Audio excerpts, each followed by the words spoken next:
So that took way longer to explain, but I wanted to do a different version of recommendations is what I wanted to do, kinda, because I wanted to get back into covering comic books because I used to kind of cover comic books with Maps before the whole falling out and, kicking him out of Hyphen Podcast group and him not talking to us ever again. So, who cares? I am anything if not honest on this podcast. So, and he actually erased all of our episodes and now does the pod with other people, and I've never listened to it. And I'm sure it's fine. Best of luck, all that jazz. I wanted to cover some comic books. So I was looking through some of my trades, and I found these two bad boys, and you'll see these on the YouTube video. I got Spider-Man Revenge of the Green Goblin, and then Spider-Man Adjectiveless Spider-Man Return of the Goblin. Now, both of these came out in like 2002, and this is when it was 2002. Well, no, that's when they were printed. Let's see, because JMS took over in 2001. Let's see if I remember. So, and this story arc was a little bit before JMS took over. So this one was probably 2000, and the other one was not that long after. I tried to look at the original print dates, but I think it's just for the actual. Oh wait, do I have covers? Did y'all give me any covers in here? Because the covers will have what I'm looking for. Or did y'all leave off the important trademarks off of the covers? Well, let's just say that. So, okay. So, Revenge of the Green Goblin, okay. It started as a 3-issue miniseries to begin with, which kind of went to the backstory of Norman's life prior to becoming the Goblin, which kind of fleshed that out. And also, I want to send a giant shout out, and I'm going to go ahead and check out his name, even though it's slowly coming back to me. I want to see if his site is still up. My man, J.R. Fettinger, long ago, took the internet by the horns and did an extensive website called Spidey Kicks Butt. And it looks like the website is no longer up, but shout out to the Spider-Man crawl space. It looks like, and he used to go by Mad Goblin. It looks like they actually archived all of his articles on their site. And when I say, and they did this in like 2020. So when I say that Mad Goblin JR went in depth about who the Green Goblin really was, he did it right. I would even say that JR knows the Green Goblin and Norman Osborn better than the writers who actually created them at this point. So Revenge of the Green Goblin, the limited series, fleshed out Norman's backstory. And then Amazing Spider-Man Volume 2, 25, and Peter Parker Spider-Man 25. They actually, excuse me, damn, that's what I get for drinking coffee. They actually saw Peter and Norman clash for the first time since, and this is going to get real crazy. So there was a story called The Final Chapter. I wasn't reading the Spider books at the time, but if I remember it, Norman did this thing called the Gathering of the Five, and you brought 5 people together, and then you did this ancient ritual, and then the idea was each one would get a certain quality. So one was madness, one was power, and different things like that. Norman obviously wanted the power, and he thought he had gotten it, but apparently in the final issue of Volume 1, Amazing Spider-Man, I believe, Norman and Peter had supposedly had this knockdown, drag-out fight that, or no, I'm going to say it was Peter Parker Spider-Man, the last issue of that before they rebooted that. Norman and Peter had this giant fight. Peter looked like he was going to lose. And then in Amazing Spider-Man, the last issue of Volume 1, it turns out it was all imagination. Aunt May wasn't dead as we thought she was since like issue 400. And Norman got taken away to the loony bin, stark raving mad because apparently he got insanity as his power. So this is the first time we're seeing Norman since then. So they go over a lot of the Scryer stuff and a lot of stuff left over from the Clone Saga, and then bringing Norman back from the dead, which they did in Peter Parker Spider-Man 75. And he actually was the orchestrator of the Clone Saga that ran from like 1994 until 1998. So yeah, there's all that, which I didn't mind, but I'm also someone who enjoyed the Clone Saga. But we all know that you like what you like, and that's fine. So the first time they clash, Norman's plan, after we get the backstory and then we see them come together, Norman essentially kidnaps Peter. He's been brainwashing Peter with toothpaste. And he has Peter captured in one of his properties.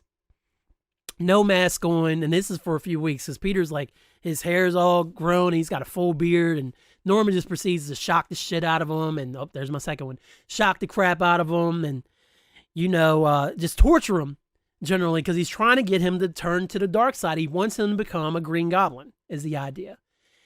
And ultimately, Norman comes this close to making it happen. But it doesn't happen. Peter smacks the Goblin formula back in, well, actually, he throws it in Norman's face. They throw down. Him and Norman fight to a stalemate, which is something that they often would do in this time period, especially after he came back. Well, hell, Peter thought he killed him at the end of 75, of Peter Parker Spider-Man 75, when he threw all those pumpkin bombs at him. But apparently he has a healing factor that the Goblin formula had, and that's why he was able to survive getting impaled by a Goblin glider. And then he slipped away while Harry faked the autopsy so that nobody knew he was a Green Goblin. And he went to Europe. I like the Clone Saga, but it don't all make sense, okay? It doesn't all make sense. Let's just be fair. Okay. So Peter wins the day.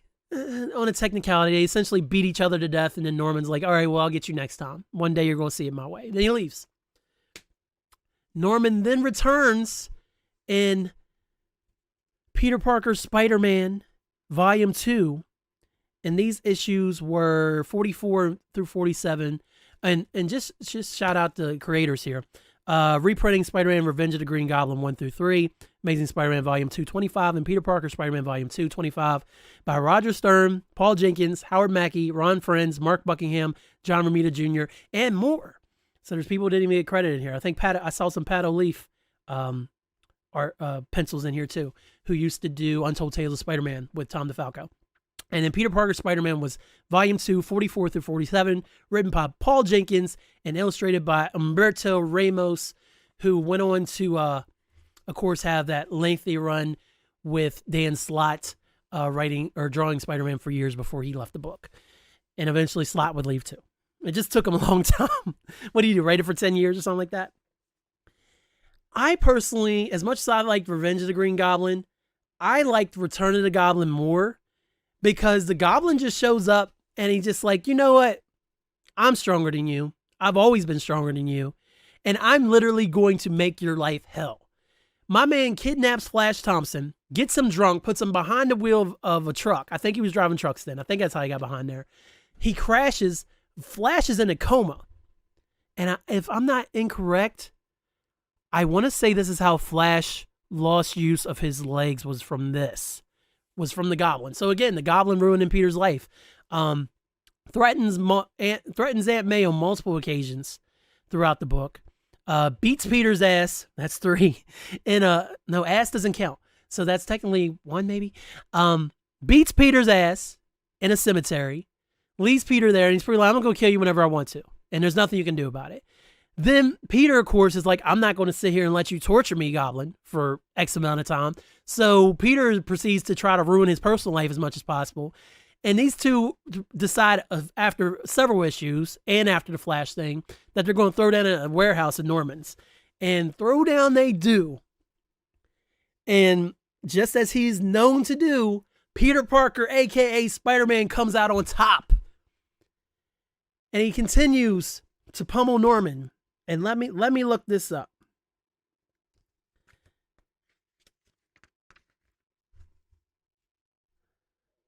So Peter gets the upper hand. Norman falls to the concrete. He goes, oh God, my ribs. Peter kicks him in the ribs. He goes, ugh! And Peter goes, you know the trouble with you, pal? You always thought you were funnier than I was, but you never were. As he has the killing blow lined up. Peter's beat up, Goblin's beat up, blood, cracked ribs.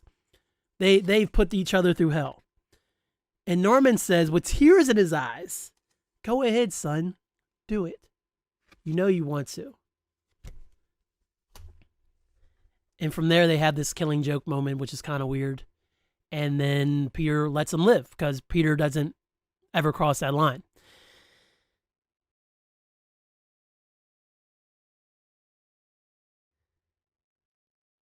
No Way Home, Norman, reminded me a lot of this Green Goblin. These Green Goblins here, not necessarily as he's presented in Marvel Knight Spider-Man or AKA Shush, which is cool, but it was like a little too plotty, you know. It's like, oh, I'm going to release all your greatest villains and make your life hell, and I'm going to kidnap Aunt May. And it's like, dude, no.